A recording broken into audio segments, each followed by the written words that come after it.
ako at saka makeup. But because of Herbalife, I was able to buy po yung SUV Montero at bayad na rin po siya. Ganun po kaganda at ito po ay nakasuporta din po sa pagpapaaral sa aming mga tatlong anak. So ganun po siya kaganda and because dito po sa VNC, yung ating Virtual Nutrition Club, itong community na to, ang masasabi ko lang po, stay tuned, lagi po tayo magsama-sama dito kasi maraming challenges ang buhay, maraming pagsubok, but because of this community, meron kang another family na malayo man pero nakasuporta sa iyo at napakahalaga ng malaki ang connection ng kinakain sa attitude. Kasi when you eat healthy, kahit anong challenges ang pagdaanan mo, because you feel very, very good from within, makaka-respond ka sa buhay na very positive ka and energetic. Okay? So, ayan po, ang aking topic for today, babalikan ko na po, napakaganda. How can I practice self-health advocacy? And this is by Dr. Christy Appelhans. Siya po yung ating Vice President of Global Consumer Safety of Herbalife. So, ayan, let's proceed to my topic. Dahil po sa, alam naman po natin, with so many products on the market, nakaka-confuse po talaga yung mga information na concerning safety and efficacy ng mga produkto natin. Kasi kung titignan mo sa bawat label, lahat magaling, lahat parang pwede mong i-take, di ba? Pero nakaka-confuse kasi hindi mo alam kung ano talaga yung pipiliin mo. So what comprises good health? Consumers, maganda, yung mga consumers ngayon ay talagang sumasangguni sila sa mga healthcare professionals or HCPs. Ito yung mga trusted source ng ating mga nutritional information. As such, yung mga healthcare professionals are well positioned to educate us, yung mga consumers natin, about good nutrition, yung mga supportive role ng mga supplements, para saan ba yung mga benefits ng mga ito. And also, consumers can eventually become their own health advocates. No? So because katulad sa Herbalife, maganda ang resulta natin sa produkto, inaaral natin yung ating mga products and also the company.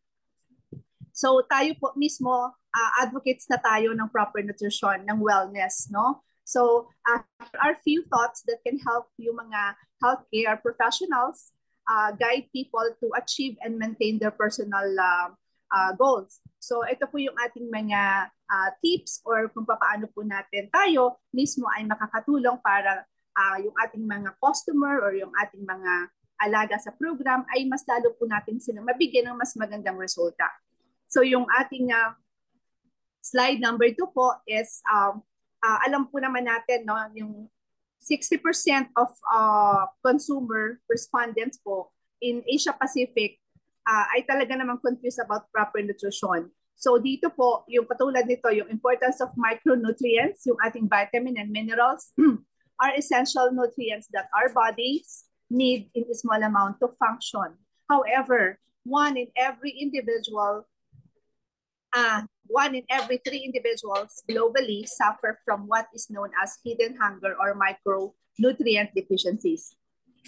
So yung mga, minsan po kasi di ba tayo, yung ating mga everyday na kinakain, tayo ay minsan nagtsatsaga o namamahala. May iba kasi nagsasabi, this one is expensive, parang hindi ko siya kayang i-sustain. Pero hindi natin naiintindihan or na-realize una is kung ngayon pa lang aayusin natin yung ating kinakain sa araw-araw, tayo ay mas makakatipid at magiging productive in the future. Kasi kung malakas ang katawan mo, hindi ka nagkakaubo or sipon, hindi ka madaling mapagod, no? Mas magpo-function ka sa ginagawa mo, sa job mo, no? At mas magiging productive ka. But isa sa mga tip ko po is take yung ating vitamin and minerals every day. Kasi ito po, yung ating F2, is kompleto po yan, tumutulong po yan para tayo is mas maging malakas, mas maging focus, at mas laging energetic, mas busog.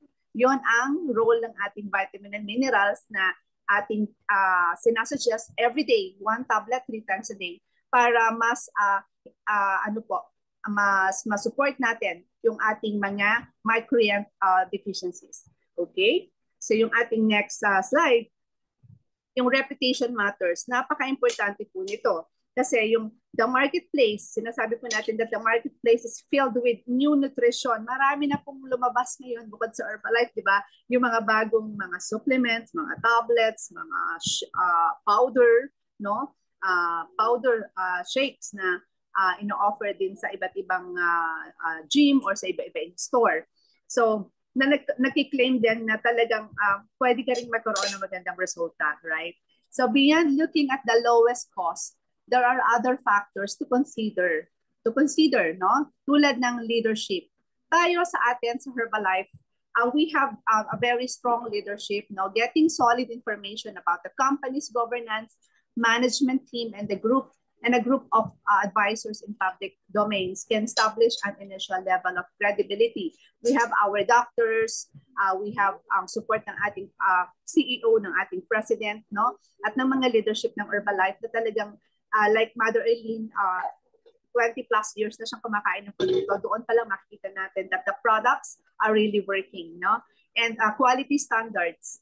Yan. Yung produkto natin, talagang masasabi natin we have the best product in the world because we have our own, no? Ang Herbalife may sariling plantation, may sarili siyang laboratory at doctors na nagmo-monitor para mas mabigyan tayo ng effective at safe na produkto.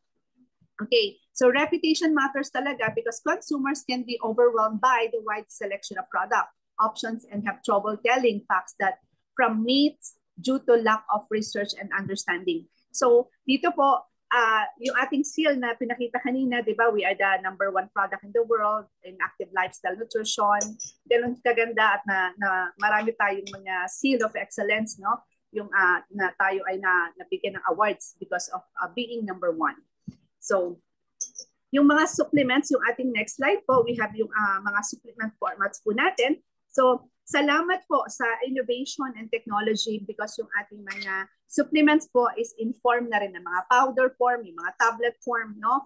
And para din po mas madali natin silang madala kung saan tayo pupunta. Like, for example, yung tablets, di ba? We have our, for example, fiber and herbs and fiber bond. Yung mga tablets natin, do not have coating and sometimes wala siyang talagang aftertaste. Ganun siya kaganda. Yung mga capsule naman, yung nakikita nyo po, yung capsule na yan is pagka yung capsule natin, madali siyang ma-digest. Yun ang maganda doon. At mas maganda din siya sa pakiramdam. So yung mga chews na munguyain mo na lang, di ba? Yun yung mga supplements natin na hindi ka mahihirapan siyang lunukin. Yung mga gamis naman, very easy to chew, di ba? And yung powder, easy to swallow, like our F1 shake. And napakaganda talaga, lalo na yung sa dulo nito is yung functional beverages and liquid supplements like our aloe concentrate. Yan, napakadali lang po siyang baunin or madali din lang siyang i-intake. So, ganun kaganda ang mga supplement formats na meron tayo sa Herbalife and even sa other brand din naman. So, how to, yung ating next slide, mental health is wealth. Yes, I agree, 100%. Kasi unang-una, yung na-mention ko po kanina, para magkaroon po tayo ng balanse at magandang mental health, napaka-importante po na balanse rin. Matulog, 8 hours at least, magpahinga, kumain ng tamang oras, okay? Iwasan natin yung mga sobrang maalat, matamis at mataba, okay? And also take our supplementation daily, especially our F1 shake. So people should be encouraged to reach out for help when they feel their mental health is being compromised. So kung kayo po ay may kakilala o may pakiramdam na sa palagay nyo ay kailangan nyo po ng mental assistance or kailangan nyo ng kausap, you can also talk to someone, no, na pwede nyong i-share how you feel, no? We have yung community support also. Malaking it makes a big difference if you have this big community, no, your family. Joining a support group with those with similar wellness goals. Tulad sa atin sa Virtual Nutrition Club, tulad sa ating mga group ng mga Zumba, di ba? We have a similar goal, maging energetic, mag-lose ng weight, mag-lose ng body fat, ganun siya kaganda. So para tayo ay motivated, no? At energetic pa, lalo sa ating personal journey. So how to stay fit naman?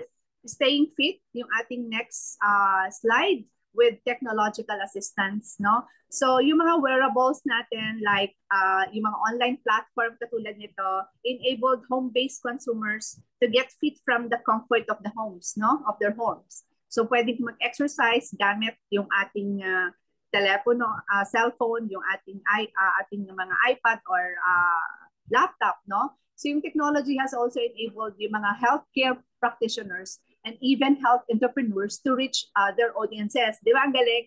Tayo nakakapag-zoom na tayo anywhere.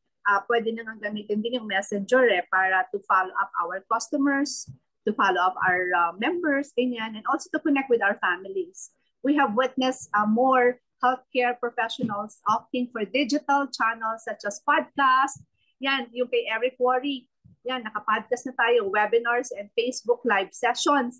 Yung ating virtual nutrition club po, naka-Facebook live tayo to stay connected with anybody sa ating community. So this has not only helped in building their own brand, hindi lang yung brand natin online, but help many consumers, many friends, members to be educated and get access to useful health-related information. So, di ba yung ating business is a business of conversation, right? And also educating people, giving information, the right information, no? So, yung next po natin is driving self-advocacy. So, number one, like anything, whether it is a diet or exercise, napaka-importante po ng consistency. Consistency in taking in the products every day, consistency in taking your tablets, your water, hydrated tayo every day, exercise as much as possible every day then. Yan, supplements are not a one-on-one deal. It needs to be incorporated into daily routines and a lifelong wellness plan. Yan. So number 2 ng tip natin na iiwan, helping consumers gain the ability to make more educated decisions about their nutritional needs in relation to their desired health outcomes is a step in the right direction. So as we move to post-pandemic reality, yung self-care attitudes are essential in the longer term. So para with the deaf guiding hand of yung ating mga healthcare practitioner. Alam niyo po, tayo may tuturing din natin naman na tayo ay mga healthcare practitioner na rin naman tayo kasi tayo ay inaaral natin kung paano tayo makakatulong sa ating community. Na tayo mismo una maging healthy and ang ating pamilya at ang ating community. Kaya ito na yung ating advocacy na talagang ma-practice natin sa everyday yung self-advocacy natin. No? So, with that, I hope po ako ay nakapag-impart sa inyo ng mga tips kung paano natin mapapractice ang pagiging yung self-advocacy natin. So with that, this is Benny Messina. I'm one of the supervisors of Herbalife. I'm from Las Piñas. So thank you, my VNC family, for having me today. God bless.